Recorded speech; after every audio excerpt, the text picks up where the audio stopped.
morning to everyone that has joined. We're just going to give a few minutes for everyone to come into the meeting room. So if you could just bear with us. We do have about 60 people already registered or at the waiting room. So we will give it just a couple minutes to give everybody the opportunity to get their screens all set. Paul, I can see you. Is everyone able to hear me? I know the audio is muted for everyone else at the moment. I can hear you. Yourself, if it's easier. Yeah, click that. So go to your video. I can hear you, I think Elizabeth. everyone can hear me. Can hear you, Liz. Okay, and again, thank you for your patience. Just another minute or so to give everyone a chance to join. Okay, and then everyone should have received the agenda for today's meeting. If you have not received it, it is available on the website that was shared with everyone that was invited to this meeting. The website URL is explorehwange.com. All right, so my name is Elizabeth Pasalk Valerio. I will be moderating the meeting for today. I thank everybody who is on this Zoom meeting that has helped us to engage stakeholders, has helped us to get information out. I know this conversation began just yesterday in terms of the planning for having this meeting, and everyone was very, very responsive. I appreciate also all of the input that was provided to us in preparation for the agenda for today's meeting. This really is a meeting that is to represent all of the stakeholders that are concerned about the mining operations within Hwange National Park. So I am merely serving as your facilitator. We will be capturing notes and sharing the minutes. For those who have not, we've got quite a few excuses for individuals who were not able to attend today.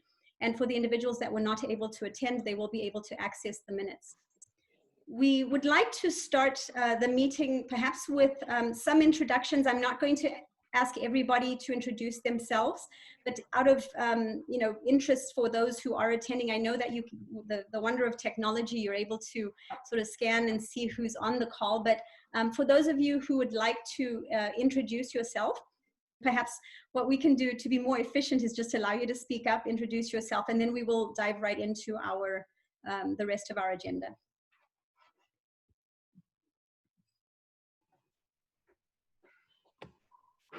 Hi, Elizabeth. From African Bush Camp. There we go. And that's the challenge. We will have some of you speaking over each other. Sorry. Want to go ahead? So sorry, I was just saying it's Alan van Reensburg from African Bush Camps.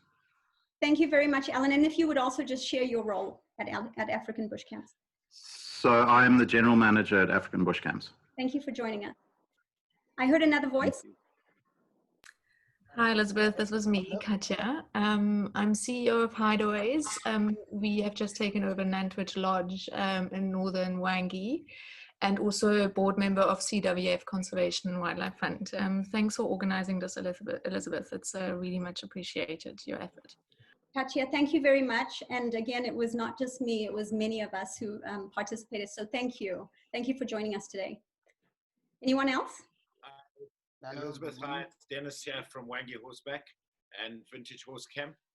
We combining with Miombo and Dr. Rob Rees. We're all at one station. Thank you very much, Dennis, and all of you for joining us today. We really appreciate it. Cool. Anyone else? Hello, good morning, everyone. I'm Samson Chubai. I'm the cluster manager for Hwange cluster from Zimpax.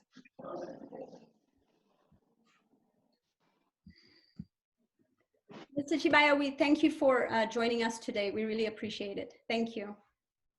Anyone else? Hi, Liz. It's Kaz from African Safari Walks. Kaz, thank you very much for joining us. We appreciate it. Thank you. Anyone else? Hi, Elizabeth. It's Veronica Chapman from Greenland, Africa.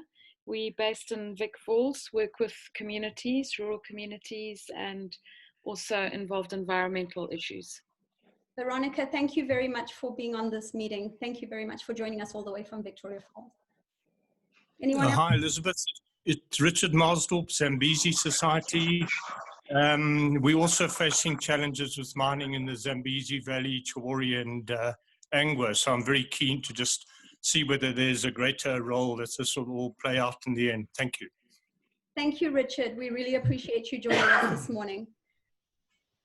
Hi, Elizabeth. Yes, hi, Ruth.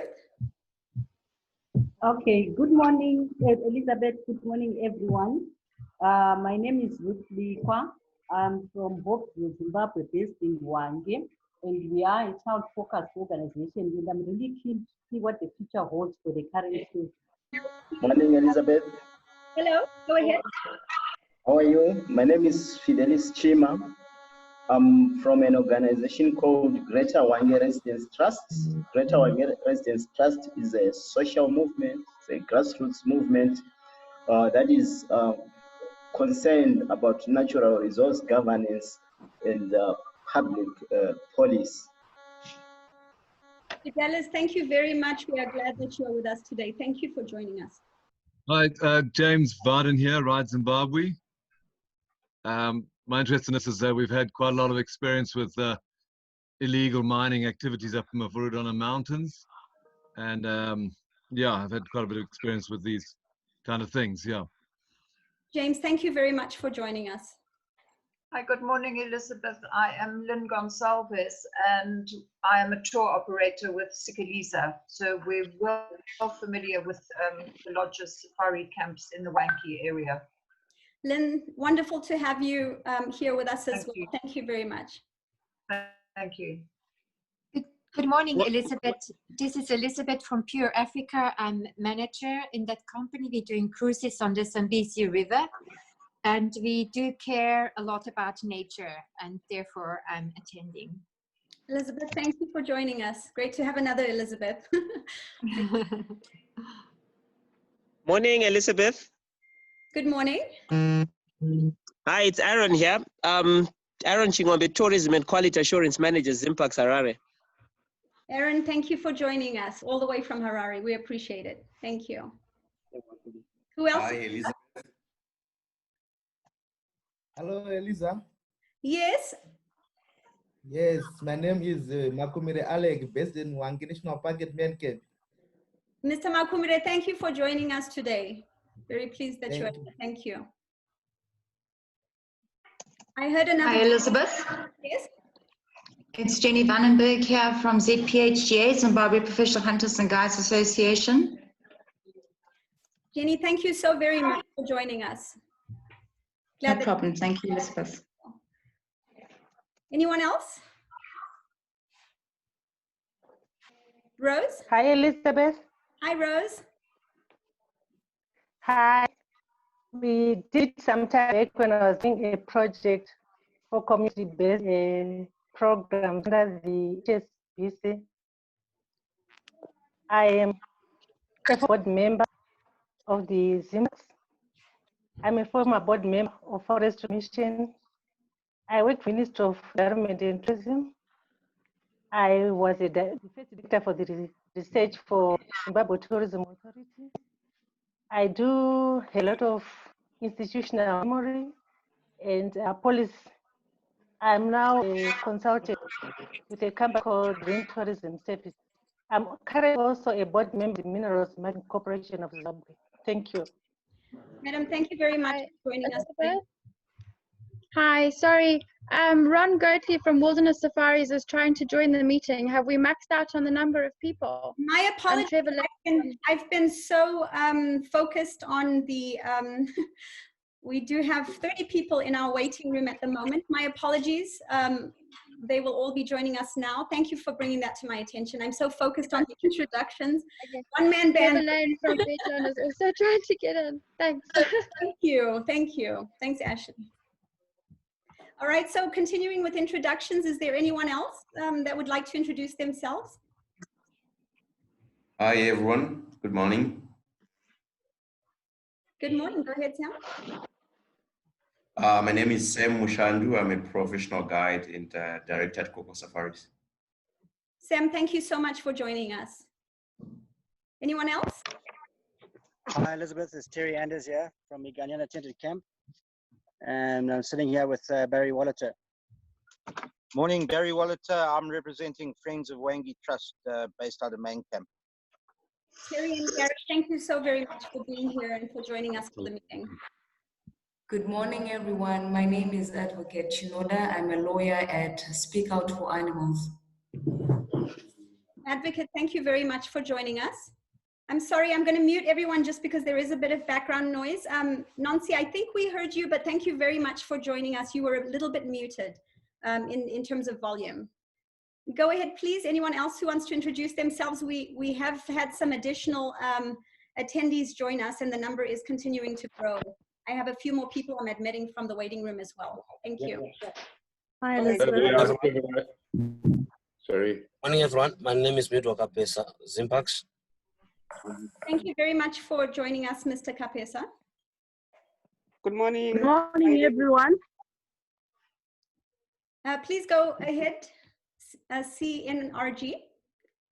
Okay, my name is Simiso Mlevu. I'm Matebelele North Projects Officer for Center for Natural Resource Governance. Thank you very much for joining us. Good morning. Good morning, everyone. My name is Councillor Fanichi Rua from Hwange Central. I'm a councillor for Ward 9. Councillor, we appreciate you joining us. Thank you very much. Henry? Good morning, everyone. I'm Henry Nyapokoto, the Programs Manager for Center for Natural Resource Governance. Thank you for joining us.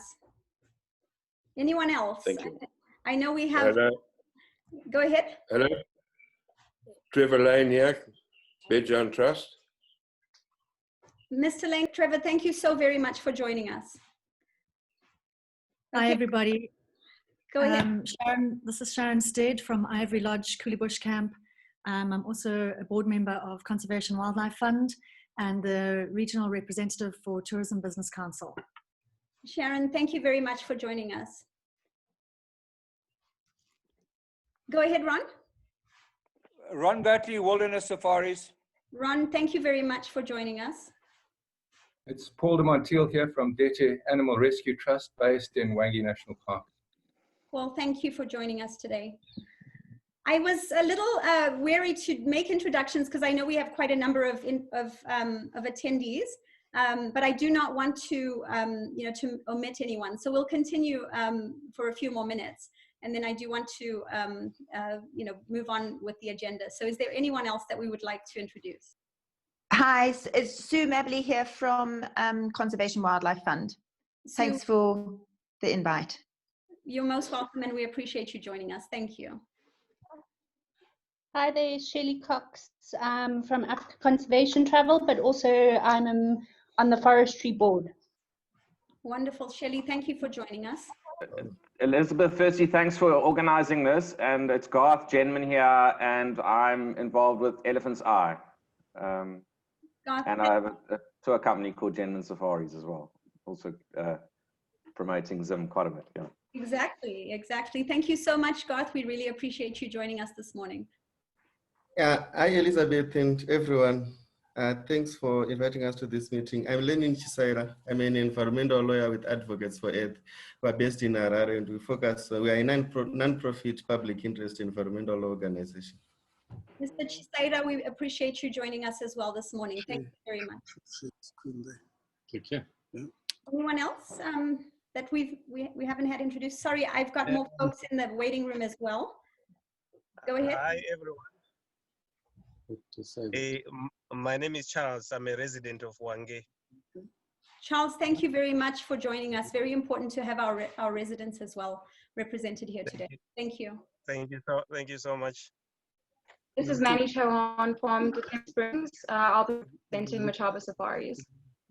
Manny, thank you very much for joining us.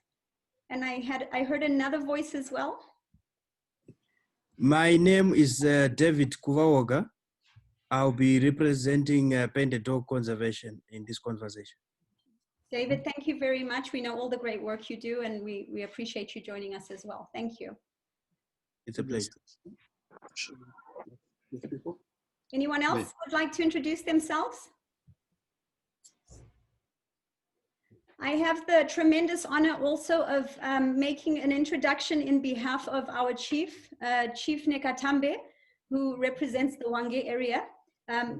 We will not be going through formalities during this meeting, but we do want to really give our respect and appreciation to our chief for making himself available for joining this meeting. We also have Chief Nelukoba who will be joining us, and thank you very much if we can all give him the appreciation for being with us during this very important meeting today. Thank you, Chief. Thank you, Chief. David Dell, Friends of Hwange Trust. David, thank you very much for joining us. Okay, thank you for having us. So we are coming close to 100. Well, I've got a few more folks that we've admitted from the waiting room. But I think in light of the amount of materials that we would like to cover, we are now 22 minutes into the program here, and I would like to make sure that we really shift our attention to the agenda. So we will be very brief on our welcoming remarks. I think as stated earlier, I'm merely facilitating this meeting in behalf of representatives from our communities, from our tourism ecosystem here in Hwange. And the idea is to simply present a platform for discussion for all of the stakeholders who are concerned about mining activities within Hwange National Park. Now, I know there are representatives here who are also from community and who are also concerned about other mining efforts that are taking place in the park. I know certainly we want to make this as holistic a discussion as possible. However, I think the main thrust of this agenda is centered around mining within Hwange National Park. So I think, as mentioned earlier, we did circulate an agenda to everyone. I will be just speaking through the agenda items and trying to facilitate the discussions as we run through them. I became aware of this issue a few days ago in response to some media that was circulating, and I think part of it was really within our Hwange tourism group. And this was a statement that was describing some mining operations that were taking place, that were planned within Hwange National Park. And I think in response to that, we started a discussion within the Hwange WhatsApp chat group. And as a result of all of those conversations, we all determined that the best focus was to really enable a way for us to speak. We are meeting via Zoom, primarily because of safety. We want to ensure that everyone is safe from COVID-19, and I hope that everyone is exercising the necessary protocols within your various areas. So with that, we can shift our attention to the actual agenda. The first item that we had on the agenda was really the overview. So what I'd like to present is really a high-level overview of what we will discuss today. We would like to keep this discussion to an hour, but we understand that it might go slightly over. I'll do my best to manage the topics and keep us on time. The first item on the agenda is to really discuss the objectives of this meeting. Then what we will do is shift our focus to what we already know with regard to the developments surrounding the mining operations within Hwange National Park. We are going to encourage stakeholders, please, to engage in the conversation. However, if we could also be respectful of each other's time, let's keep our remarks brief. As you did with the introductions, I think we can really get everyone's voice heard in a manageable way. And then what we will do once we've discussed the recent developments and any facts that stakeholders can share, we'll shift our focus to talking about what the implications are of this mining operation. So these are special mining grants that have been awarded according to the information that has been shared. And we will talk about how they will impact tourism, environment, wildlife, the Banambia cultural heritage sites, as well as human health and community. And in that discussion, if there are any areas in terms of implications that we've not already highlighted on the agenda, we certainly welcome additional inputs.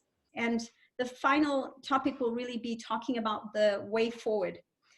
I really want to emphasize that this is, as we talk about the objectives, this is a discussion which is to be inclusive of various stakeholders. And I think you will note from all of the introductions, we have representatives from a range of different focus areas. We have operators who, as we speak, are facing dire circumstances with regards to their businesses should this mining operation proceed.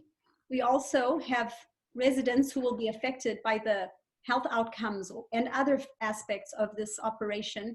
And then we have, at the same time, government representatives or individuals who are held responsible for regulations. So if we can all, again, just try to speak objectively as we go through this. We do not want to have a scenario where we are criticizing or attacking each other. Let's remain objective with regards to our focus. And hopefully at the end of this meeting, we'll have a clear, comprehensive way forward. So if I can just take us back to the top of the agenda, the first item on the agenda is really what we are proposing as a objective for today's meetings, because we want to make sure at the end we have those objectives complete. The first objective is to draft a statement, a joint statement from stakeholders within the Hwange region who are concerned about special mining grants that have been issued to Afrochine Energy of the Tsingashan Group of China. And so this is relevant to SG 7263, which incorporates Deteema Dam and Masuma Dam. And then secondly, I understand there is also a special grant that has been issued to I'm sorry if I cannot pronounce the names properly. Essentially, there is Zhongxin Coal Mining Group for SG 5756. This is all listed on the agenda. And again, my apologies if I have misstated their names. The statement that we would like to draft jointly, and we do have a very early draft, but I'd like to incorporate the input from this group, will be presented to President Edi Mnangagwa directly. And that is really our objective in culmination of this meeting. And then essentially the second outcome is to discuss a way forward. This issue will affect all of us.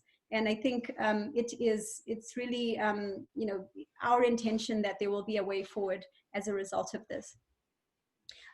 So with the objectives already outlined, could we begin with a discussion on what we know about the special mining grants issued to Afrochine Energy and to Tsingashan Group of China? I will ask that individuals who are on this call who have any background information provide that during this forum so that we can also be informed of any other information that may not be already available. We will also, as a cohesive group, be sharing some documentation that we have received recently with regards to this development, and we'll be sharing all of these with the minutes from today's meeting. So if I can turn this forum now over to all of you for discussion in terms of what we know in, with regards to the special mining grants that were issued. And again, if, we'll go through the same protocol. If anyone would like to speak up, please unmute yourself and then mute yourself again. But please do share what information you do have about this. Maybe I should get the ball rolling. We found these Chinese guys in Sinamatella with the front end loaders drilling and everything. And we reported to Parks, and Parks came and threw them out, and they came back. But on investigating, we were handed the documents relating to all this from the EIA agency, which is a thing called SustiGlobal. So they're doing the two EIAs. It's not for coal mining, no. It is to do the initial survey report stuff. In other words, they wanted to put in roads, put in temporary camps, drilling, cut in samples, pour samples, all that sort of stuff. It doesn't mention mining at all, but obviously you're not going to go and do all that survey work if you don't intend to mine. SustiGlobal, the EIA, is a very pathetic effort.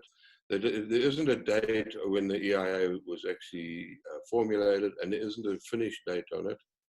And if you look at the form, it just says stakeholders. It doesn't ask you for any information as to what sort of stakeholder you are or anything.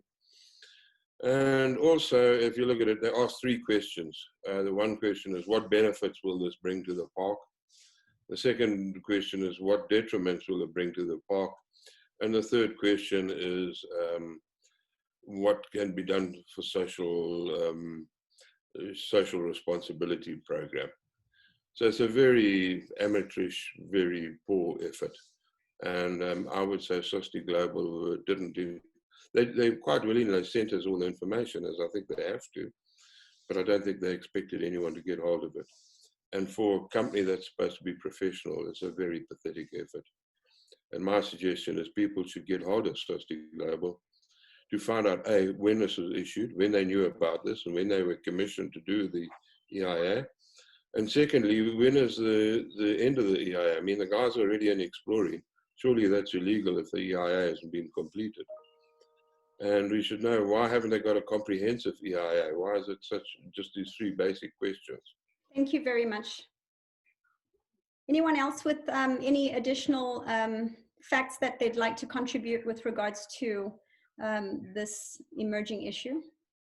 Well, I will share that with regards to, in response to Trevor's comments, I did go through the process prior to scheduling this meeting of contacting a number of government offices, and I've personally spoken to a number of individuals on the ground here in Hwange, and these would be individuals who essentially have, you know, an official capacity with regards to oversight for Hwange National Park, the security and safety for Hwange National Park. And from my understanding, you know, this particular special, I'm trying to shed light, a little bit of light on what the implications are of a special grant and what that means. My understanding, and if anyone can help me with clarification on this, is that this is a special authorization that is issued directly by the president himself, and that this was not something that anyone within the local offices could respond to or address. I'm not sure if anyone has anything to add in response to that. I think that is really the main crux of why we have taken the approach of putting together a joint statement that would be directed to the president. Am I correct in my statement? Are there any responses to that? Any questions, comments? Elizabeth, just to come in, I'd like to confirm that you are correct, because in terms of our laws, the Mines and Minerals Act, for a special grant to be issued, especially when it comes to the mining of coal, natural gases, etc., the application is made to the Secretary of the Mining Affairs Board, who should then refer to the Minister of Mines, who then refers it to the President. And so the President is the one who can either confirm or deny that special grant. So you are very correct. So the institutions concerned include the President, the Minister of Mines, the Secretary of the Mining Affairs Board. Just to add on to what my colleague Lennon was saying, according to the Parks and Wildlife Act, and section 119, subsection 2, it clearly says in terms of a written agreement by the minister and the person concerned, which has been approved by the president, has the authority to mine. So the president has the power to give authority to mine. So at least now there's sort of like guidance as to who gave the permission. Is the initial entrance legal? That was going to be the first question. So according to the law, yes, the special grant is given by the president, and the president is allowed to do so according to the act. Thank you very much for shedding light on that. Can I just ask a question? So if that's true, and it might be the case, but if the EIA hasn't been approved, what are they doing in the park? I think that is where we need to go through the due diligence process to see whether they followed the actual steps of the Mines and Minerals Act. Because in as much as the president is allowed to give those special grants, still there are certain requirements in the Mines and Mineral Act that person who is granted that right must follow. And it's also stated in the Parks and Wildlife Act. So it's now a matter of going through the records and the documents that they have, that did they follow the due process to be given that special grant? Because I'm sure the special grant does not evade the process of acquiring the mining rights. Thank you for the question, Garth, and thank you for the response. Any other questions or anything else to add to the discussion with regards to what is actually transpiring on the ground, what the background is of this mining operation? Okay. I wanted to ask if the two companies, Afrochine and Zhongxin, are anyway linked to the company that is said to be mining closer to Mbusi ruins. And thank you very much for that question. Unfortunately, since we don't have a representative from either of the mining companies on this forum, is there anyone else that can shed light or answer the question with regards to the affiliations? Yeah, I can help on that. They're not related at all. The one up in that's already operating in the Mbusi area is a Rattenbuck company, whereas these are two Chinese companies. Thank you. Any other questions or additional items that can be added to this discussion? Sorry, just a quick one. Eloise, go ahead. Yes, just a quick one. I believe the people who are here are critical stakeholders, in my view. These are the people that should be giving us all the info. But the mere fact that we as stakeholders, we don't have that info, irregardless of whether it's a special thing, to me, it doesn't follow. There has to be that element of consultation, engagement. This stakeholder caucus that is sitting here should be the one responsible to be saying, these are the issues that are happening. But when we are seated here trying to answer questions, ask questions, it really means there is something critically wrong about the whole procedural process. This is my critical point, which I think we should really hammer. I'm not disputing about the special thing, which is there, fine, but I believe nobility, even to the president of the permanent secretary, they should have engaged us as stakeholders. This is my point. Thank you. Thank you very much, sir, for your remark. Thank you. Any other contributions in terms of insight as to what's happening on the ground, the background of this?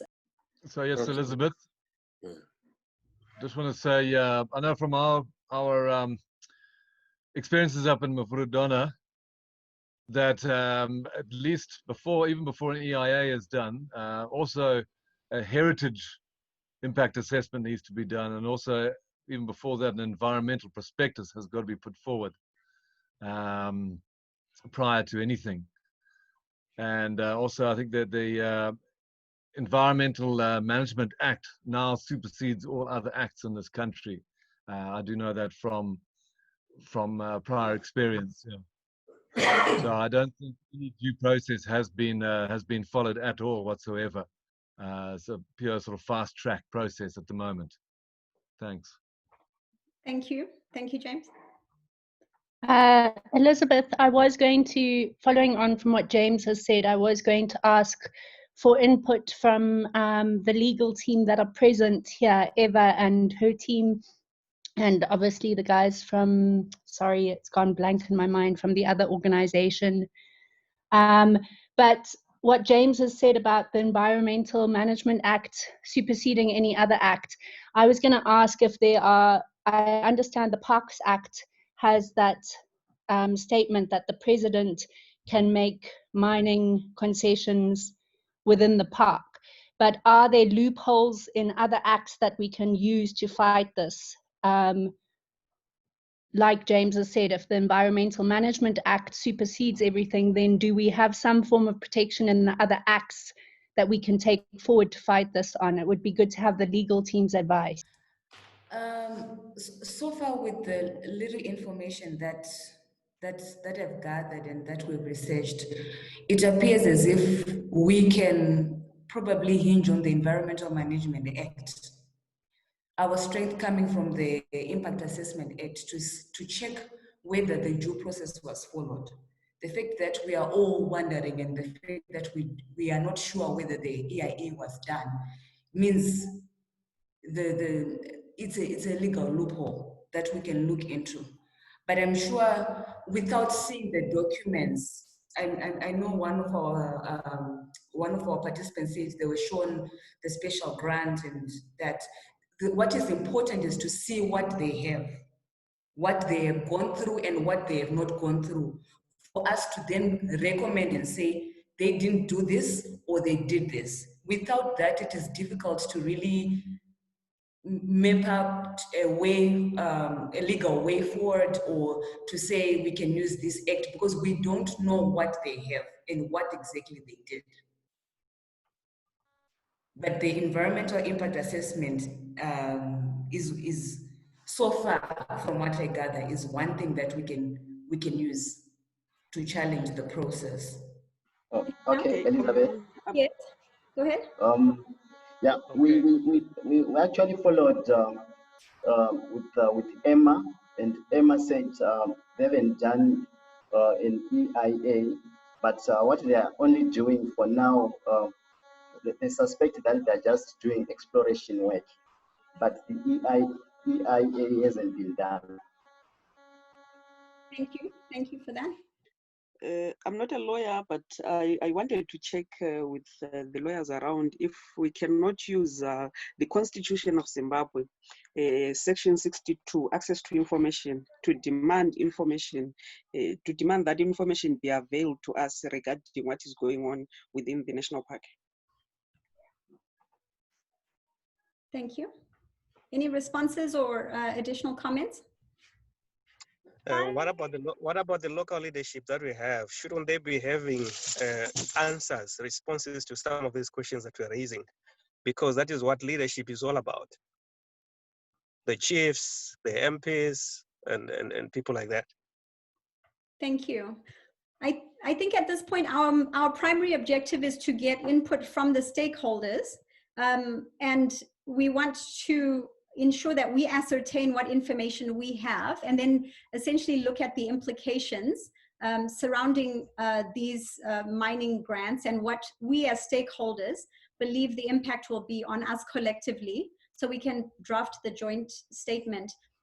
Certainly we can provide the floor for anyone who is in a leadership role to respond if they wish to, but I would really prefer that we not use this forum to showcase or make anybody have to respond in a forum that has not been arranged for that purpose. Again, the main purpose of this is for the stakeholders to put together a joint statement based on information we have. But having said that, if anyone would like to respond to Charles's question, and Charles, I think certainly there will be a need for future forums where we can, which may be arranged by our leadership as well. So I'll pause to see if anyone would like to respond. Okay. Thank you. Elizabeth, I'm just wondering what information, their parks reps here, what information have they received? Dennis, thank you very much. Surely they. Thank you so much for the question. Can we just pause for a minute? Our Chief Nekatambe would like to respond or to make a statement as well in response to the previous question. If you could just give us a minute for that. The community, truly speaking, is giving us, sleepless nights saying we are part of the signing of this grant, which is not very true. And truly speaking, we have got shrines there, as you have mentioned about the Bumbusi. And we had a visit. We actually chose Chief Shana and Chief Hwange. They went there for a visit to make sure our shrines, the Bumbusi, are not interfered. And of course, the park should actually also, it's a process, as I'm speaking, and those activities that are happening, and they promised they are not definitely going to interfere with our shrines. But we have even mentioned to say, even the parks itself, how can it allow, those noisy, machines to be operating within the parks? I think there's a lot that needs to be done. And I'm happy with this platform that we are discussing such things and see how best we can definitely help each other. Truly speaking, we are not part of, we cannot agree to have our animals get disturbed. We are getting much revenue through these animals. And therefore, we know I've already some Chinese mining in my area, of which the locals themselves, they've come to me so often complaining about the treatment that they've got. And we know, we have heard and we've discussed this to say they should plow back to the community. Absolutely nothing is happening. I'm having sleepless nights over allegations that are being said concerning witch chiefs. And I would even urge the media itself at times, whenever it writes something, it should also come to us and hear from our own sides. And I'm happy it's a process. Let's definitely get into the matter as soon as possible. Thank you with this information. Thank you. Thank you so much for responding. Thank you so much for responding to that question, Chief Negatambe. The other question that I wanted to find out, the leadership from EMA, if we do have them as well on the platform, I think it will be part of information gathering if they could also assist in providing this information. These questions that we are asking, they should be in a position to be able to respond, like the chief has done as well. Sorry, I wanted to also come in. My name is Julia Purini. I'm with BirdLife Zimbabwe. We are a nature conservation organization. We've been working quite extensively in recent years in Hwange on vultures. So concerned about the poisonings that are happening. I wanted to just say, comment to Eva in terms of the legal aspect. So the Environmental Management Act supersedes all legislation to do with the environment. So if the environment is being impacted, definitely we need to look at how we can access in terms of the law, the Environmental Management Act. But we also, as Zimbabwe, signatories to international conventions. We are signatories to the Convention on Migratory Species, CMS, and the Convention on Biodiversity. Hwange National Park is a key biodiversity area. And the thing we have as BirdLife Zimbabwe is that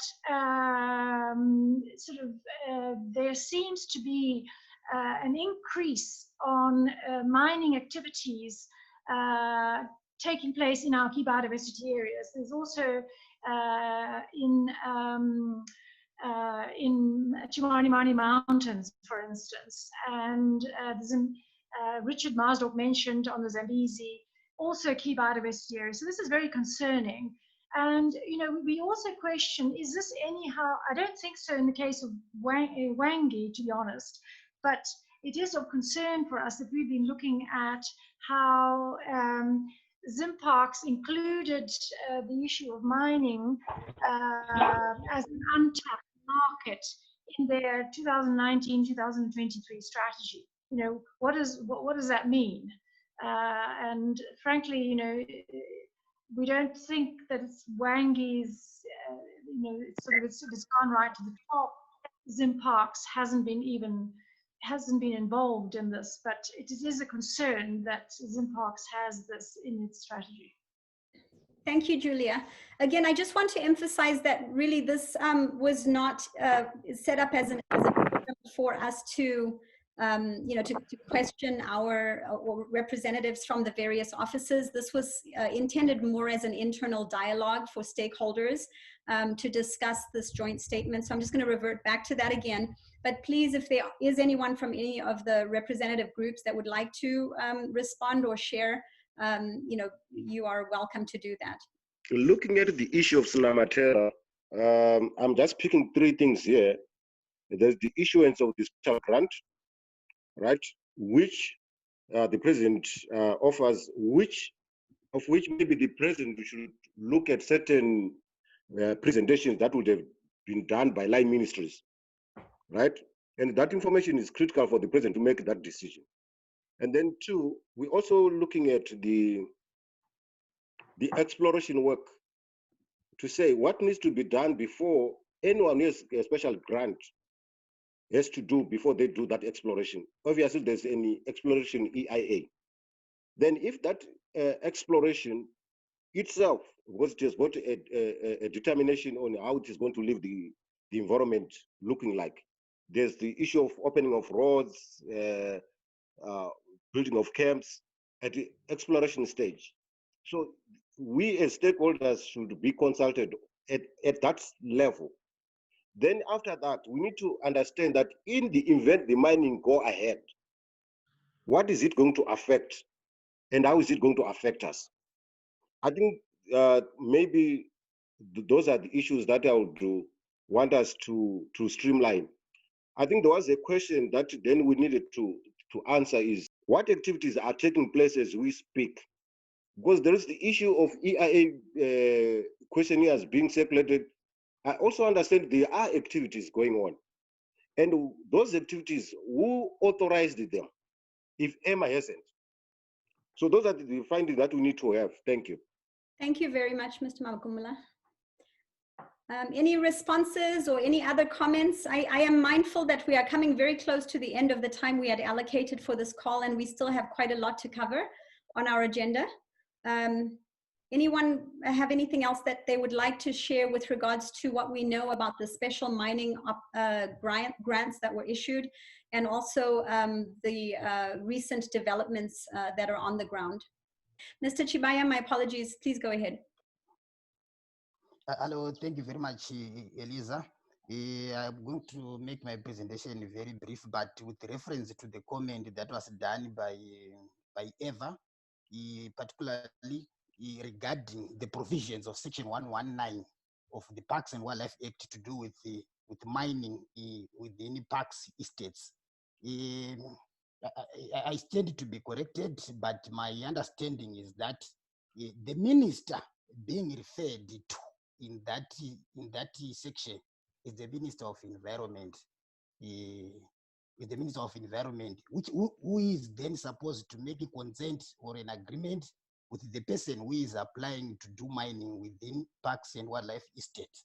So I don't think from the park side that process was done in terms of consent from parks side. That area still remains a bit gray in terms of consent according to the provisions of that section. I think you need probably maybe to explain a bit further, because I thought probably it might mislead and think people the minister being referred to is the Minister of Mines, but it's actually the Minister of Environment who is being referred to show consent for mining within the Parks and Wildlife Estate according to the Parks and Wildlife Act. I submit. We appreciate the clarification. Thank you, Mr. Chibaya. Any other remarks, responses? Please, we do need to wrap up this section and move on to the discussion surrounding the implications, which again, we can certainly continue as we're discussing implications. Just a quick response to what Mr. Chibaya is saying. Yes, you are correct, because the Act is providing for two instances. The first one is saying no person shall prospect in terms of the Mines and Minerals Act within a national park, except in terms of a permit issued by the minister, which is the Minister of Environment, with the consent of the Minister of Mines. That's the first instance.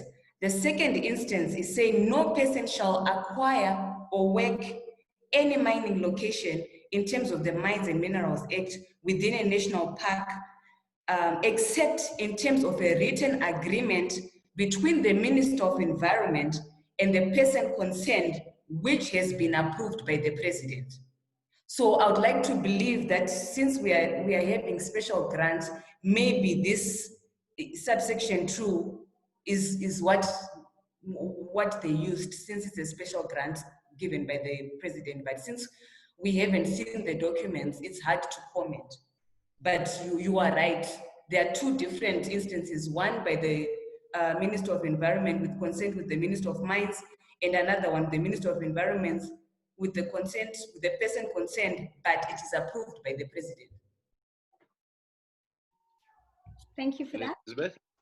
Yes, go ahead. Elizabeth, so in terms of getting our statement together, we obviously need to collate all information that's available.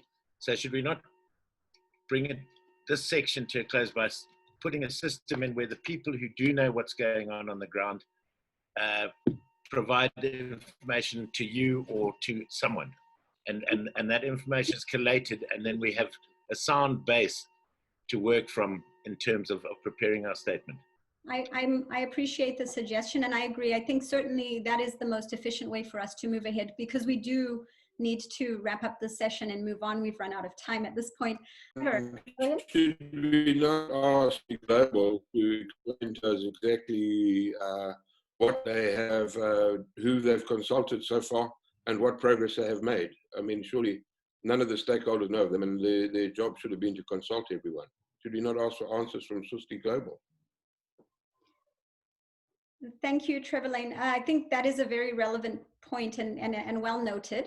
I think we need to contact the Minister of Environment and Tourism. I think that's critical, and find out his involvement, his approval, etc. We need to find out. Thank you very much. Okay.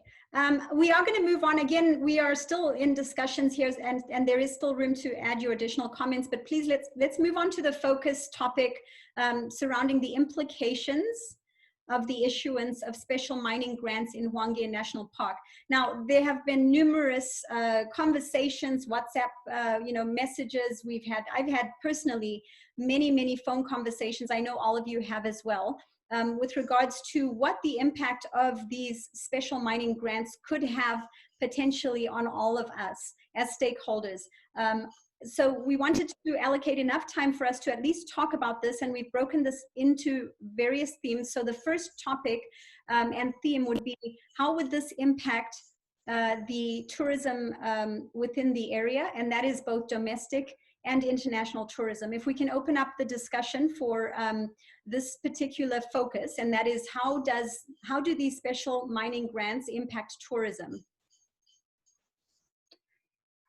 And if anyone wants to kick us off on that, I could personally share, and I know for some of you who are on this forum, you do know that my name is Elizabeth Pasalk-Valerio. I am the owner of Hwange, which is a safari operation right at the edge of Hwange National Park. I've spent close to a decade now living in the middle of the forest, living with elephants, living with wildlife. I've built a lodge from zero infrastructure with my husband out here. And I can tell you that from a personal perspective, I know that this will eradicate tourism. Having coal mining within Hwange National Park will be devastating to our industry. I have been of late, despite COVID-19, quite optimistic about the prospects of what will transpire in 2021, because all of the tour operators that we have engaged over the past several years have given us the assurances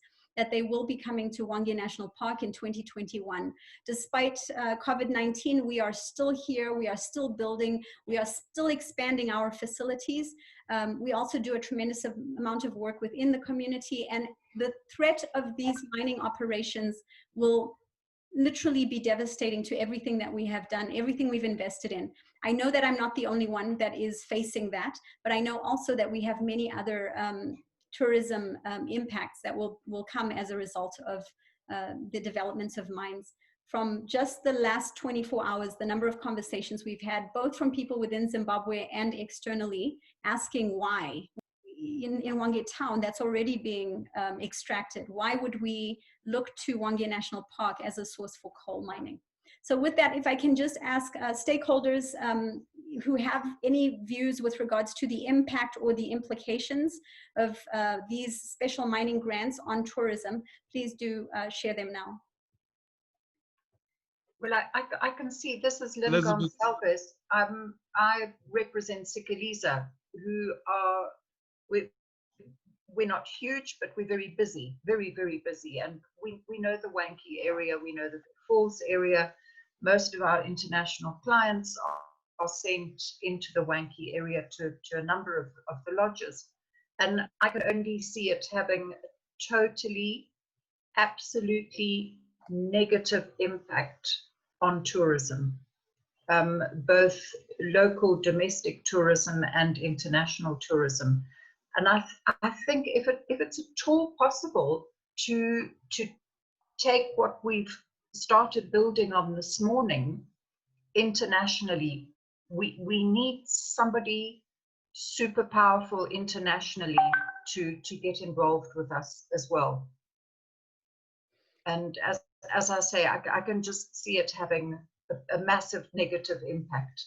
Lynn, thank you so much for your remarks, and I will echo everything you said with regards to the impact. I would say just as a way to frame this and a way to think about this, we are meeting as stakeholders domestically, individuals who are working and operating domestically. I think some of the stakeholders who are part of our Hwange tourism group will recall that I personally actually discouraged the idea of social media buzz or creating social media a noise around this, because Zimbabwe already has so much negative. And Hwange, we have really tried to take the stance of creating positive stories. So my hope, my personal hope, and I hope I'm not alone in this, is that we will be able to collectively present a very sound, rational statement to the president. And can you imagine the positive story that could emerge if the president hears our pleas, if the president actually reads what we send him and says this park is important enough to safeguard from mining. So that is my personal view. I think I'm not speaking for everybody, but in terms of international engagement, we certainly know that this has impact internationally. However, we do hope that as a collective here impacted locally, we can present this case to the president of Zimbabwe, and that perhaps he can listen and hear what we are saying and change the outlook for Hwange National Park. That again is just my view. Can we continue? Lynn, thank you again for the remarks. Anyone else? Elizabeth, if I could just also mention something, I think it doesn't only affect our tourism locally to Hwange and Zimbabwe, it affects tourism to the regional perspective, and I think perhaps we should look at getting organizations involved in Khaza. It is a vital conservation area from the Khaza perspective, and I think it's important that we look at getting those organizations involved, because it will impact the regional tourism as well. Absolutely. Thank you so much for that, Shelley. Thank you. Anyone else? Elizabeth, yes, I agree. I do agree with Shelley there. This is not a Zimbabwean thing. It's a regional thing. It's a worldwide issue. Zimbabwe's tourism is basically built on almost just two things only: wildlife and Victoria Falls. Very enormously. No client, I think, wants to travel all the way across to Zimbabwe after this whole COVID issue and come and visit a coal mine. This is why we have to protect Hwange National Park and why we have to protect the wildlife and the environment and the communities around which exist on Hwange and but the negative ramifications are absolutely massive, beyond scope, and so we've got to do all we can to protect the wildlife tourism, which brings in the people, not a coal mine. Coal mines do not bring in tourism into the country.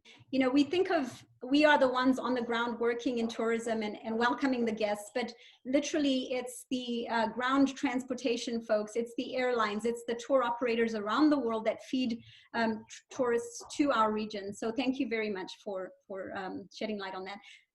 I heard another voice.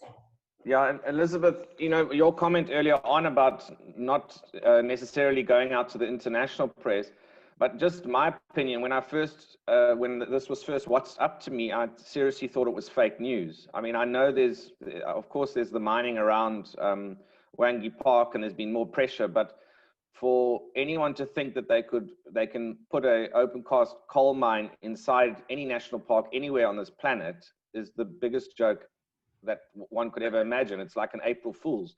And the point I'm getting to is I agree with you that we should be lobbying the president. We're going to have to do it quickly because this news is getting out already internationally. And there's going to be a huge storm on this one. Yeah, and it will affect the whole of Southern Africa. Yeah. Yeah. Thank you, Garth. I know it's been trending and we've definitely, you know, we've heard the same from many. So thank you very much, Garth. You're right. Yeah. Charles?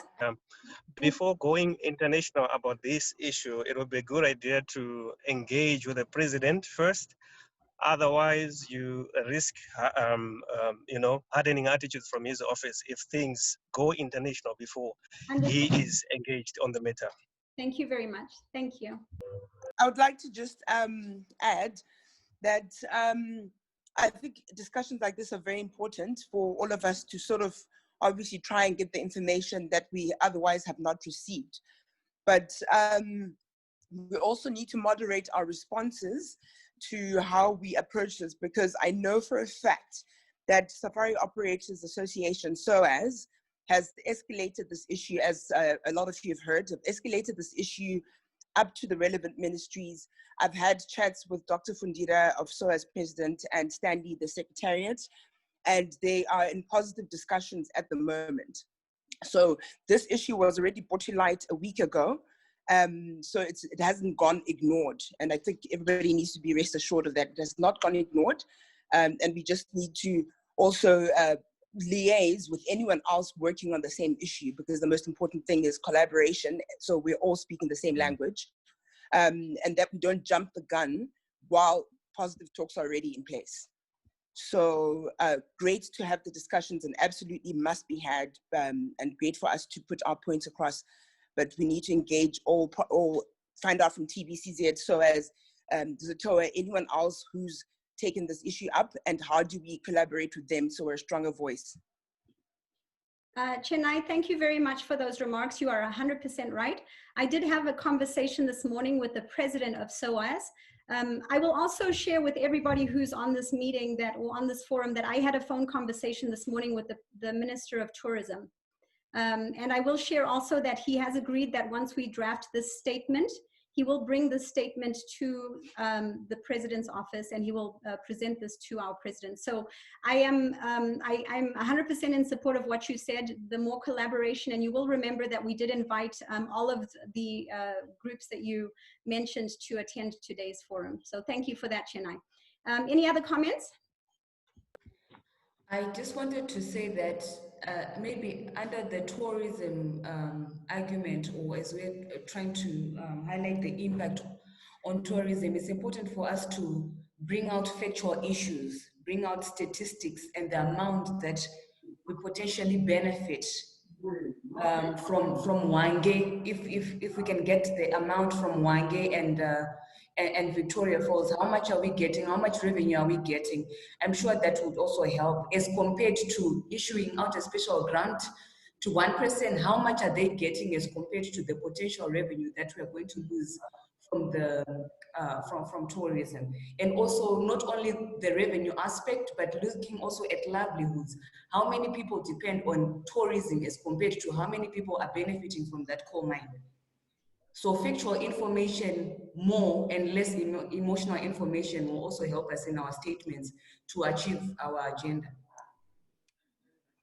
Excellent input. Thank you very much for that. And we did receive some input from some of the other stakeholders that are on this call, with some insight with regards to documents they had drafted, making a case for the implications. I would say, in response to your remarks, we encourage that to continue. So please do continue to share those email messages, the WhatsApp messages with fact-based content for the purposes of contributing to this joint statement. Very important that we remain objective. I will list just really quickly, and I'm not stating by any means that these are all organizations that represent or support this effort, but I would like to just give you a sense of just how many lodges are within Hwange National Park alone, and the number of businesses or organizations that are impacted.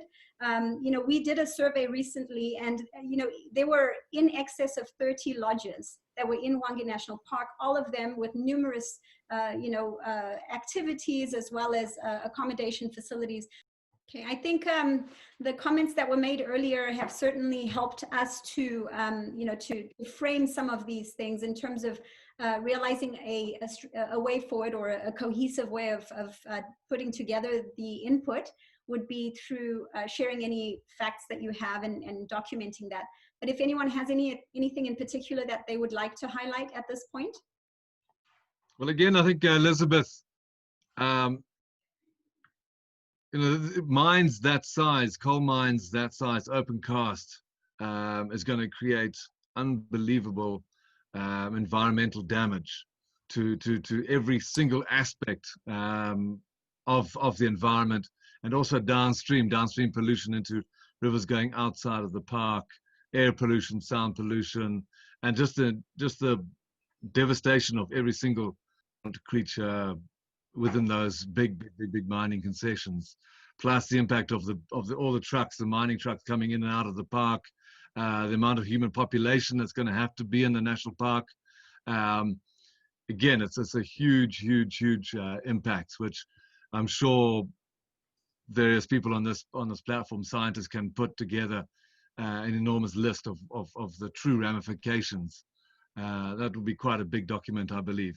But yeah, environmentally, a massive disaster. Can you hear me, Elizabeth? Yes, we can hear you. I just want to talk about it from the animals' perspective. If we look at the distribution of elephants, for example, it's well noted that there's a huge amount of elephants that are living in this region, and that they will all migrate around. So they spend a lot of time, like there's a huge population right now in Hwange National Park. If we actually destroy that park, those elephants have to go somewhere. And that's going to have a massive impact on Botswana and other countries. So it's effectively a death sentence to probably 100,000 elephants. We have to look at it from the animal's perspective as well as environment. Thank you very much. And you know, your point is very important, because I think also we are well aware that the elephants already have been squeezed into smaller and smaller spaces. My understanding from conversations with some of the you know, the very savvy conservationists is that we've actually shrunk in numbers continent wide from 5 million, approximately 5 million elephants, to less than 500,000 elephants on our continent. Again, I would welcome anyone who can fact check this, but if you can really think about the numbers, most of those elephants have now been squeezed into Chobe National Park, Hwange National Park. Those are their safe havens, their sanctuaries. And so this issue of the wildlife, and in particular the elephants, is very important.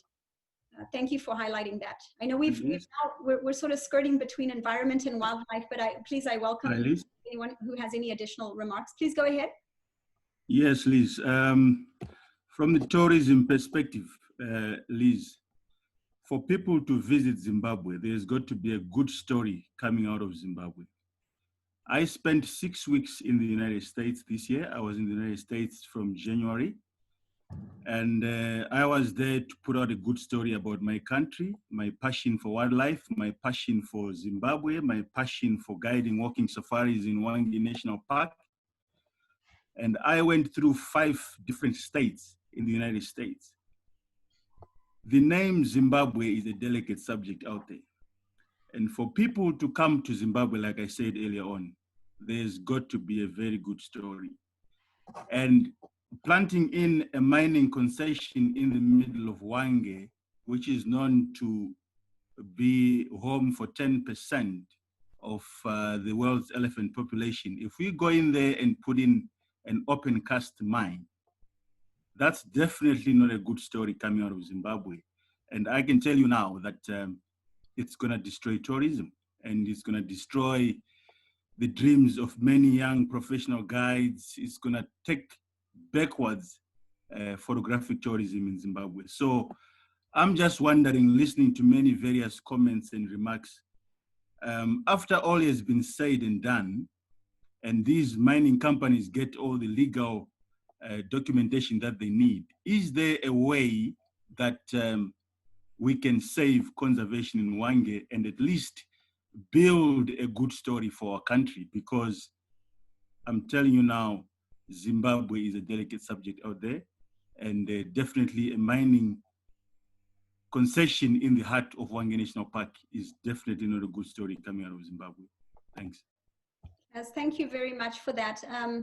You know, looking at it just from another lens, you know, most of the stories that we tell sitting around the fire with our guests, they tell us the same thing about how terrified they are of coming to Zimbabwe and all of the perception that they have.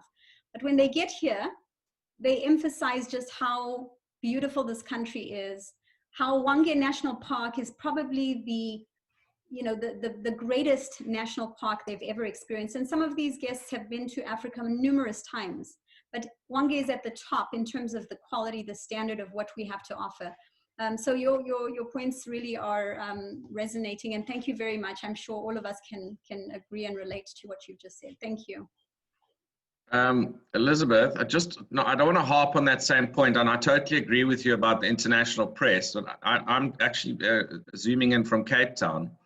Now, the drought that we had here 3 years ago has actually decimated tourism to this day. Of course, COVID this year is not helping, but the perception because of that drought and the press that we put out, I don't know if we're going to recover to the numbers in the next 5 years down here. And because of that negative press. I mean, last year I was on my way to Toronto, and I was in the airport at Frankfurt, and a lady got chatting with me. And when I said I was from Cape Town, she goes, "Oh, the first city in the world that's totally run out of water," which was not true. We never ran out of water. But her perception was we had no water coming out the taps. And that has hugely affected us. It's the same thing. I actually had a chat with a friend that I hadn't seen in years the other day, asked me what I was doing, and I told him about Hwange and the lodge and stuff. And he goes, "Oh, the elephant population's been decimated by the cyanide poisoning." And, and that's his perception. It sits there with him from the cyanide poisoning. And so now what we've got now, mine or no mine, damage has already been done. That's unfortunate. So it's actually critical that we put a cap on this fast, because we're still going to have fallout from this, even without any mine going in. Thank you, Garth. Thank you very much for that. Anyone else? We now are essentially skirting between environment and wildlife. Maybe any last remarks in that regard, and then we want to move on to a discussion about our archaeological sites. Sam, please go ahead. Yeah, I just think that as difficult as it is to talk about, let's try and put a word face to the president himself and highlight all these issues we are coming up with, so that thing doesn't get really out of control and way tough. I think he's a listening president. He's gonna hear our plea, because for someone like me and Kaz and other guys who are sitting on the panel, our lives and our careers will be definitely over. It's just not about the Hwange National Park. Once people know that Hwange National Park is a mine, they stop coming, they go elsewhere. We're not in this sphere alone. There are other countries that offer the same quality of tourism. People will go elsewhere. I don't think it will just affect Hwange region alone, the entire tourism industry. And if we then have to convince our president on how much the entire tourism industry contributes to the whole economy as a whole, I think that will help him make that determination whether this mining operation or any exploration go forward.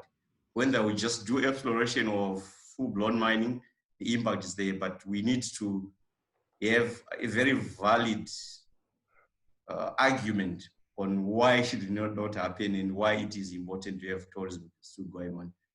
I think we, as quickly as we can, I understand that SOAS is putting in a word for us, but I think we have to be a unified voice and talk as a team and not be too confrontational to begin with, and try and put our points and say, this is what will happen.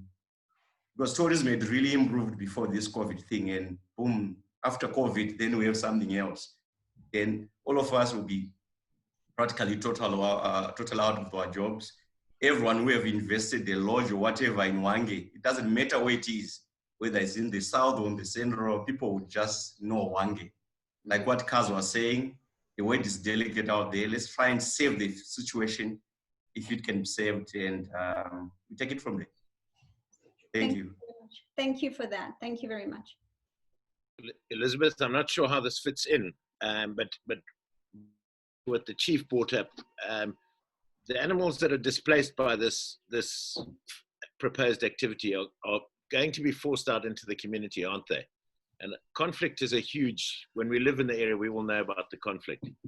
So that side of it, where the communities surrounding the park are going to be massively impacted as well, I think is quite important because of the displacement that this, and even the exploration is going to displace animals. The option is to move out. And I think we need to bear that in mind. Absolutely. I think, Elizabeth, if I can also just add, one of the things from an environmental perspective is last year we had all the media outcries about drought with elephants dying. If you do research on open cast mining, it actually lowers the water tables in areas. And so we need to incorporate that as a very important point, that Hwange already is an area that suffers from a shortage of water. And so open cast mining, extending the open cast mining from what it already is within the park, is going to actually impact the water tables of the entire national park as a whole. And I think also listing down the specially protected species on this document would be important as well. That's Great. just some additional input for me. Excellent input. Thank you so much, Shelley. Thank you. Right, Elizabeth, two issues that I wanted to raise with the meeting. The other thing that we need to take note of, you can also fact check that one, is that the special grant itself covers areas that are already given as concessions by parks, and they've got development there, right? That's also important to note. And also the area that we are talking about, Sinamatella, is the area where we in March North, we only have our black rhino population.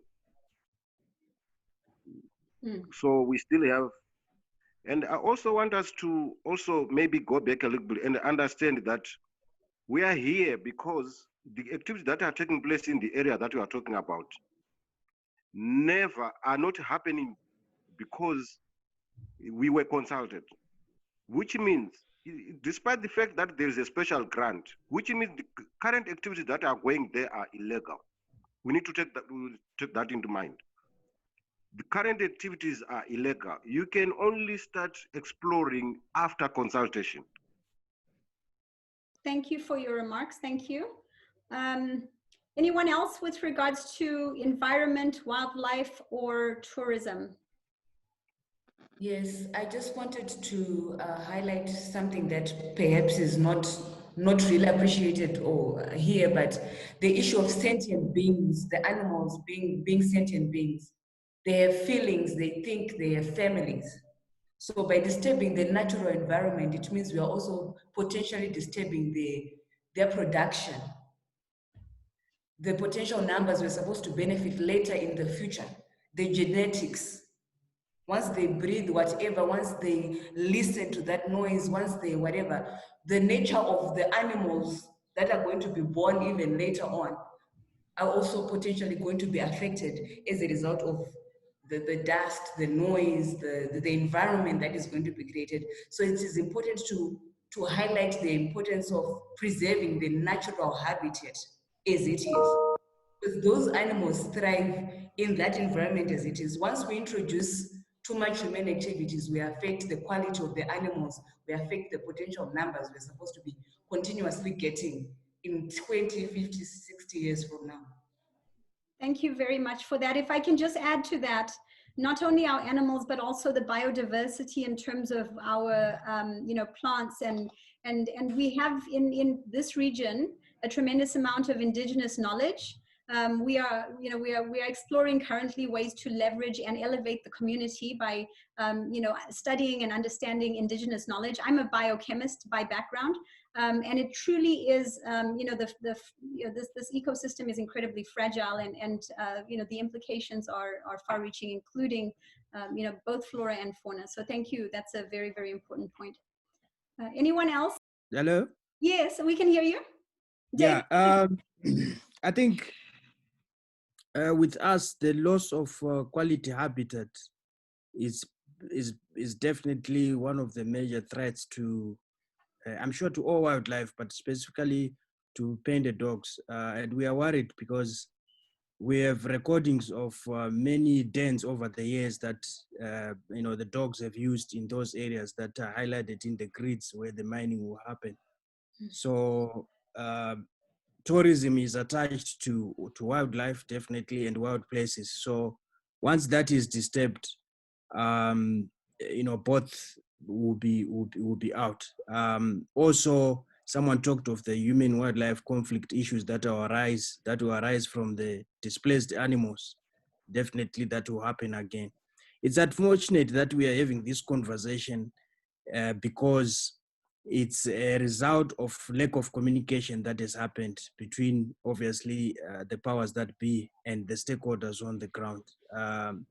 If that had happened, I think these things would have been discussed before all this has happened. And it should be a learning curve, I think, to the powers that be, that it is best to talk with the people on the ground.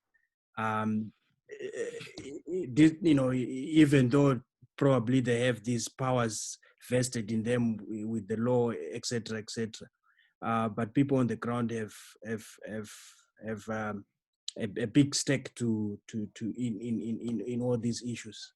I would also, with this opportunity, really appreciate your stance on people finding solutions to their local problems first before we make noise outside. These problems are our problems, and we should do our best to find our own solutions first. Thank you. Thank you, David. Thank you. Elizabeth, can I come in? Please go ahead. Thank you.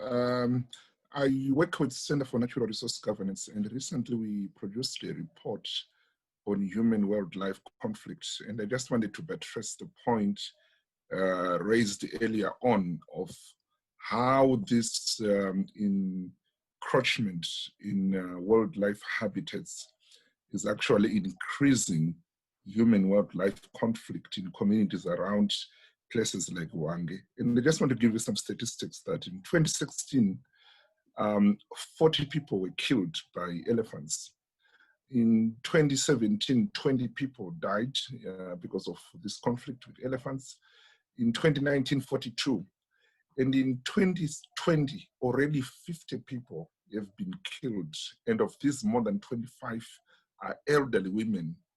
So as we encroach into wildlife habitats, like what is happening in Hwange, animals are distressed. They are forced out of their natural habitats. And like the earlier lady said, it affects their behavior. It makes them angry and agitated. The other point I wanted to raise also is that some of these things could be pure ignorance, because when you look at the wildlife and tourism sector, it's a 1 billion economy. And if we take this very seriously and preserve these conservancies, attract more tourists, it just makes business sense. So I think some form of engagement with the government, bringing up these potential statistics to the government's attention, maybe it can help them to address the concerns that we are raising here. Thank you. Thank you very much for those remarks, sir. Thank you. Anyone else? Before we should really bridge over to our discussion about the Banambia archaeological sites. These are sites with significant historic context, and they also have significant implications for our culture. They are sacred sites to the people of this region, the Nambia people. Within Hwange National Park, we have Mutoa ruins, we have Shangano, we also have Bumbuzi ruins. I know Chief had already highlighted his concerns in this regard, but I just wanted to allow us as part of this forum as well to see if there were any additional insight, thoughts, facts that we can utilize in preparation of this statement to the President. I just want to encapsulate exactly what we've been talking about with the wildlife, the environment, and also with our heritage. I think we all have spoken emotively about our business operations and how that's going to affect us. But at the end of the day, what are we selling out here? We're selling out our heritage. This is our children's future. This is what is our sovereign right to have as a wildlife area.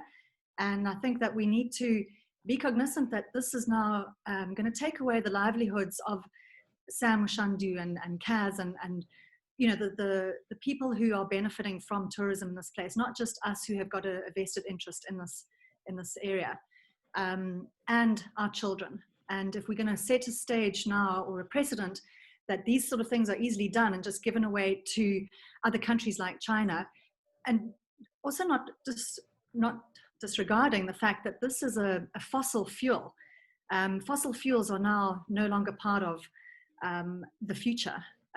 So why are we carrying on exploiting a fossil fuel when that's not good for our environment? So I think at the end of the day, we need to be to consider the future of our country, the future of our children, and of our heritage. Thank you, Sharon. Just to add to what Sharon just said, the other thing we need to look at, Elizabeth, in putting into this document is not necessarily just what the lodges are bringing from a revenue and employment stream, but also the work that has been done with the communities in and around Hwange.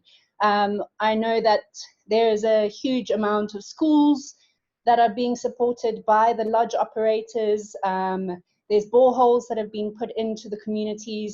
We need to look at all of that additional input that is going into the communities in and around Hwange, allowing them to benefit from the tourism operators that are in the park, and how they will be implicated once those tourism operators can no longer survive because our tourism has been impacted by open cast mines operating in the park.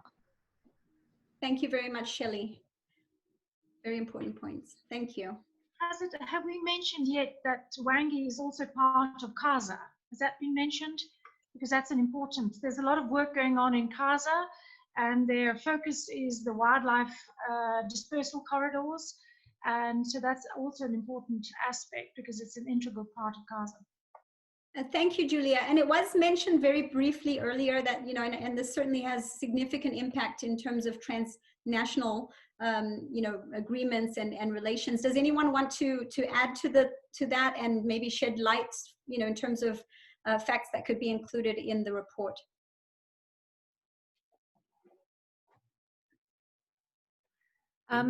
Certainly, I think CASA should be consulted because CASA is so, we're part of CASA and it's one of the trans frontiers that we're trying to establish. Another point that has just been raised to me is also about the quota that will be obviously issued to these mining companies, the hunting quotas, the animal food quotas. So that's another reason why our wildlife will be impacted by having those people there as well. Hunting food quotas within Hwange National Park, Sharon? Like ration, yeah, for ration to feed. Thank you for bringing that all the up. Chinese. I wasn't aware that that was something that was even, you know, a possibility, but I have had many, you know, conversations with folks within our communities who've mentioned even having seen our Chinese, you know, mining community in Hwange town, you know, eating wildlife or species that you know, we're very concerned about protecting within this area. So thank you for bringing that point. It's well noted as well. Thank you. Anyone else? Also with CASA, I think we can also add the point that a lot of donor funding has been invested in the area. There's a lot of research going on. There's a lot of anti-poaching going on. Yeah, so I guess that is also a potential disturbance. If they decide to pull out, let's say the 10 million, I know of 3-4 big projects which are worth millions in CASA region. So that might be also a push to the donors. Thank you very much. Thank you. Is it worth asking if there's any other way of extracting the coal other than open cast mining? I think perhaps what we should be looking at instead of alternative ways to extract the coal is trying to push forward an agenda for Zimbabwe to be steering the way forward in renewable energy as opposed to fossil fuels like Sharon mentioned. 100%. Thank you, Shelley. Thank you for that. Was there a comment, Simba Rashe? My point is, My question is, are we running short of mining concessions? Because as far as it's concerned, if you are having a park for our animals to stray around and being their habitat, why then now are we following them where they are good living? I think somewhere, somehow, we need to find a proper solution whereby we live peacefully at our own place, doing our business at our own place. Then animals, they also have to enjoy their life in the bush without being disturbed by anybody. I think somewhere, somehow, we need to sit down and work thoroughly so that we don't disturb these animals. That's my point. Thank you very much for your point. Thank you. All right. I think, could I ask that we please move the agenda forward at this point? Again, we will encourage everyone to send emails or even WhatsApp messages with additional thoughts you might not have been able to share during this forum. Particularly, I know we have not, had much discussion around the Zambia archaeological sites. But I also would ask that we move on to the topic of human health and community, the implications and impact on human health and community. Any remarks in that regard? Before we move to that, and before I forget, would you care to share the email address to which we can forward our thoughts that we can't share here? Thank you very much. The email address is info, I-N-F-O, @explorehwange.com. I'll see if there's a way for me to post it on this Zoom platform. It's my first time actually hosting a Zoom meeting here, but I'll see if there's a way to share it with all of you. But it's info@explorehwange.com. Okay, thank you. And at the bottom of the agenda is the website. So if you fail to remember, you can also look at the website, and there is a link to the email address as well. All right, any other remarks with regards to human health and community? I think some of you have already brought up some of these points in the discussions surrounding the pollution, the environmental impact. Certainly there are side effects with regards to mining and huge implications with regards to human health. Just wanted to ensure that we have the opportunity to discuss this. And with regards to community, I would say certainly also there are the underlying trickle-down effects of economic impact. So the social economic impact of what will happen within tourism will certainly trickle down to community as well. So anyone with some additional points to make in that regard?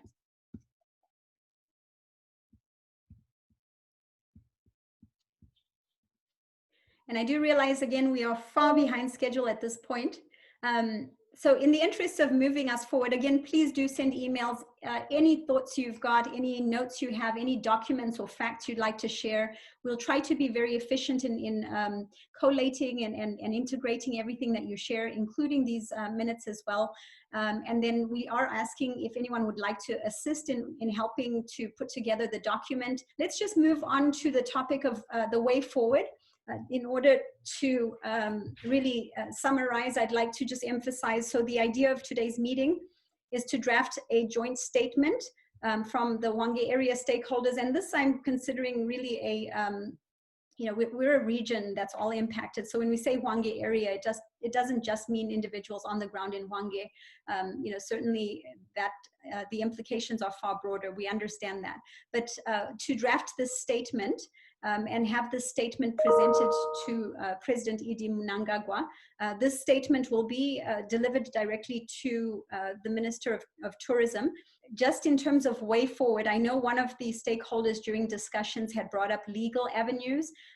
As someone who is facilitating this platform, I do want to emphasize that we are not advocating and saying that this is the only way or the way forward is through legal avenues, because someone phoned me today and said, Elizabeth, if you want to go to the courts, all these other things, it's something we need to discuss, because it is really important, I think, to all of the stakeholders that these mining ventures do not go forward.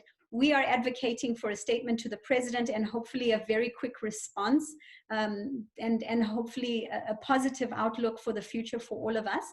But this topic is on the agenda for discussion, and it was presented as something to discuss by one of the stakeholders. So could we open up the floor for a few minutes to just talk about legal avenues as well? Elizabeth, the legal avenue, will that be the first thing to do, or that will be the last thing to do when all other avenues have failed? You know, when civil engagement with the president or his offices has failed to yield the desired results.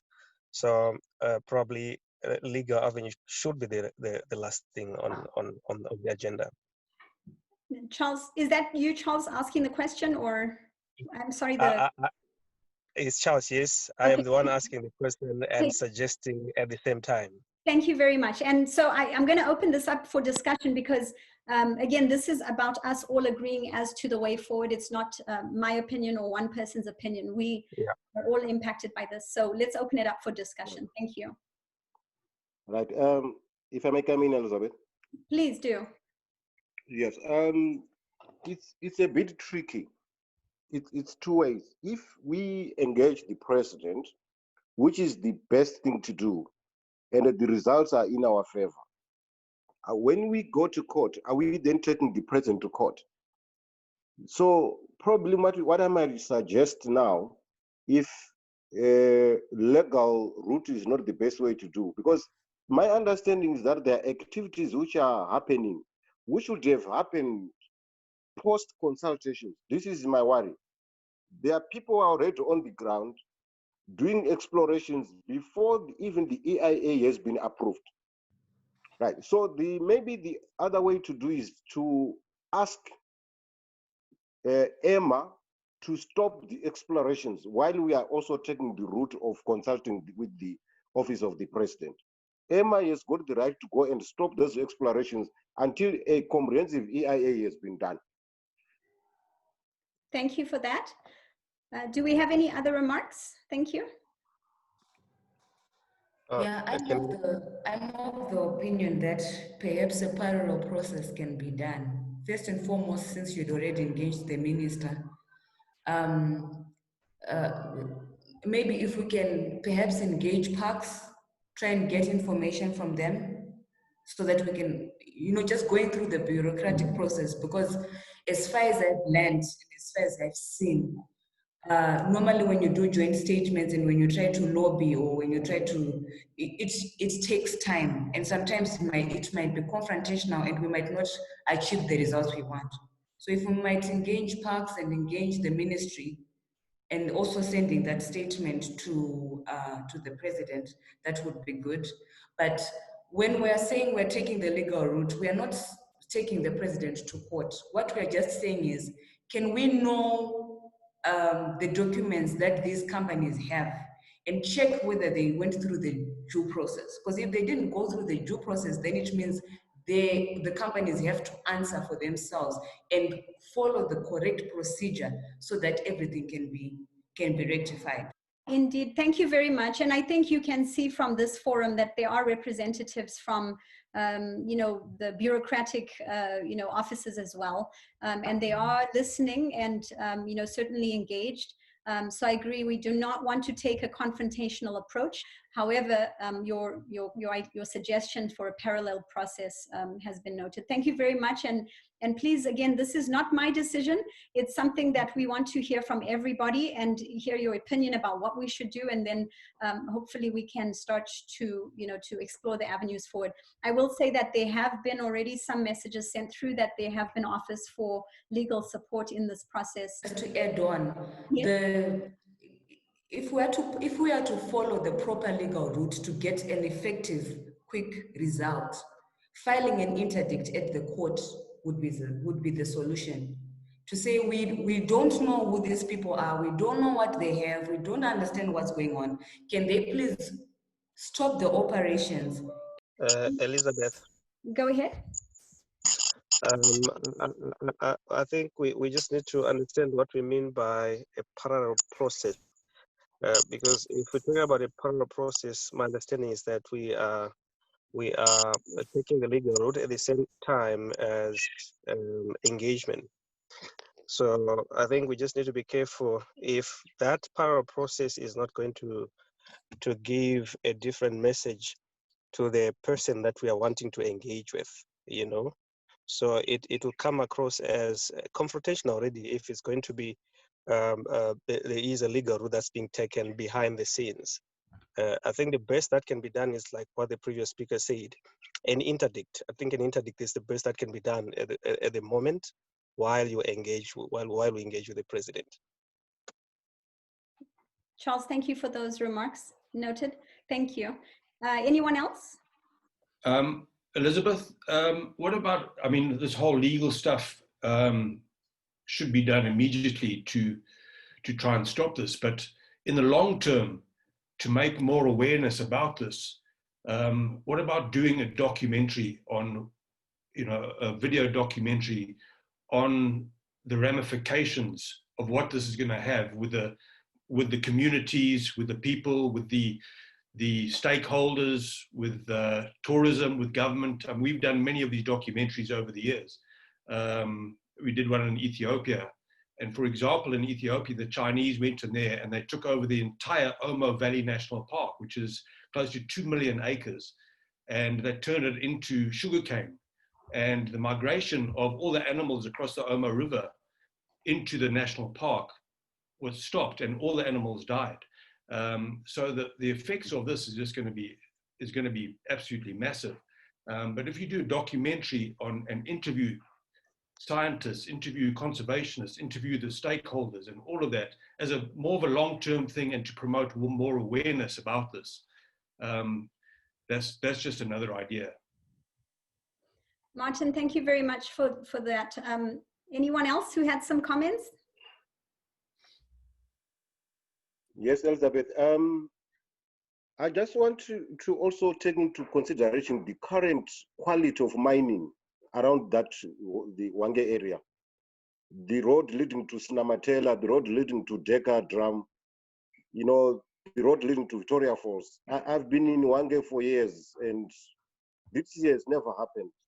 So let's also look into the quality of mining itself. Maybe it's long term, but it's an area of concern because all that affluent eventually finds its way into our rivers. Thank you very much. Again, I am very mindful that I really don't like going over time with our meeting, and thank you for everyone that has stayed on. This has been you know, at one point we were reaching our limit in terms of the number of people we can have on this meeting. We really appreciate that you've stayed on, and we want to give everyone a chance to add their voice or make their remarks so that we're not overlooking anything. These are all very important points. Anyone else have something to add in terms of way forward? Elizabeth, sorry, Richard Marstorp here. I just wanted to say something about the economic aspects, because it's often undervalued and not looked at carefully enough. Firstly, sustainable conservation provides business opportunities in perpetuity. So we can as a country reap benefits from conservation forever and ever if we do it properly. And whereas a mine they may be there for 10 years, it's an extractive process and then they've gone. So unfortunately, the economic people on the conservation side do not do models showing the benefit in perpetuity. And then from the community point of view, again, and I heard the chief earlier, the mines will say that they're creating employment and value to the community.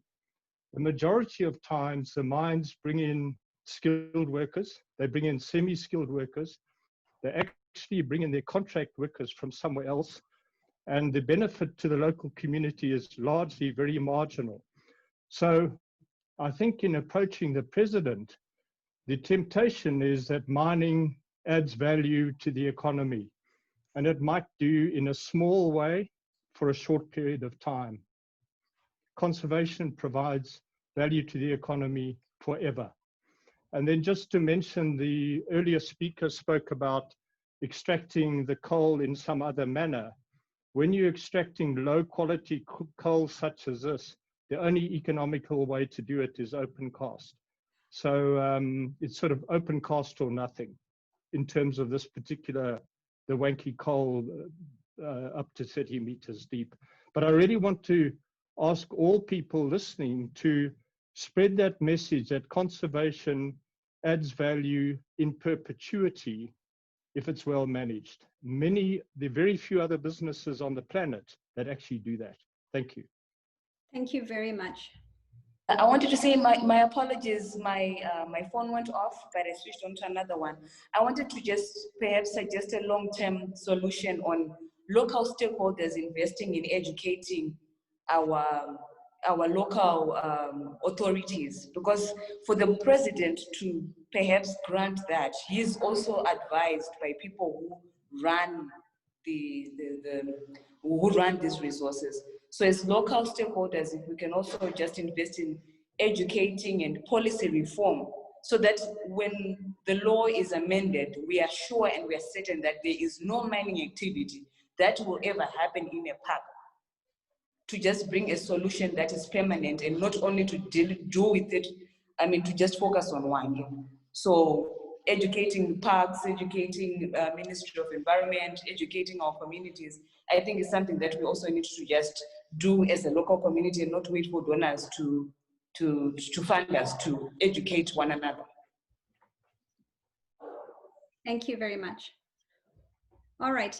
In terms of the minutes for this meeting, as stated earlier, we will be documenting everything that was discussed. We will be doing our best to share this extensively with everyone who was part of this discussion. However, I just want to again remind you that the document that you received with the agenda has at the very bottom a website address, a URL that you can use to access the minutes for today's meeting. You'll see there is a committees page, and you'll see that we have this agenda there.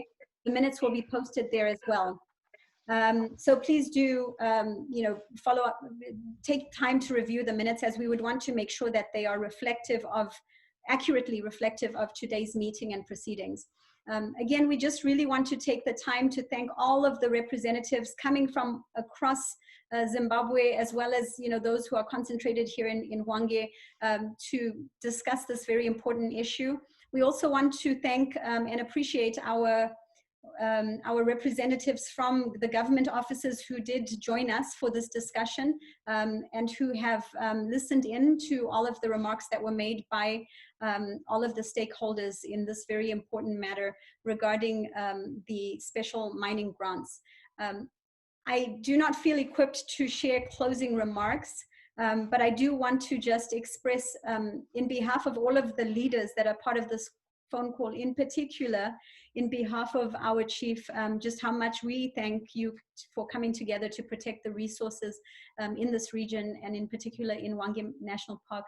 I'll pause to see if our chief has anything that he would like to say.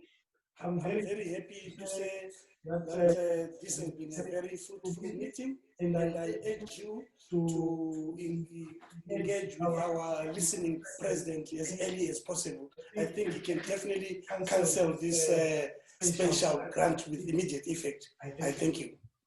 Okay, so with that, I think our meeting has concluded, unless there's any other business that anyone wants to bring up before we go ahead and end this meeting. That's a question for the group. This could be just maybe an eye-opener. How do we intend to stop this from happening anyway in our park in the country? I just want to leave that with people, so that we need to come with the ways to ring fence our national parks. And I think that definitely was addressed. So I'll make sure that that is noted. But I think that was stated a little bit earlier and is of great concern to everyone. I'll stay on if there are any other questions, but I know all of you have stayed on well beyond the time we had allocated. So if there are any questions, I'll stay on just to answer, but please go ahead and exit the meeting. Thanks very much, Elizabeth. Brilliant. Thank you. Thank you all. Well done. You've done an amazing. Thank you, Elizabeth. Thank you. You've made an amazing start, and well done, and good luck to everybody. Thank you very much. Thank you, Elizabeth. Thank you, Elizabeth. This was great, and I hope we can continue to engage authorities. Rose, thank you so much for that. Please, again, send any additional notes, thoughts. We really appreciate your participation and engagement as well. Thank you. Thank you, will do.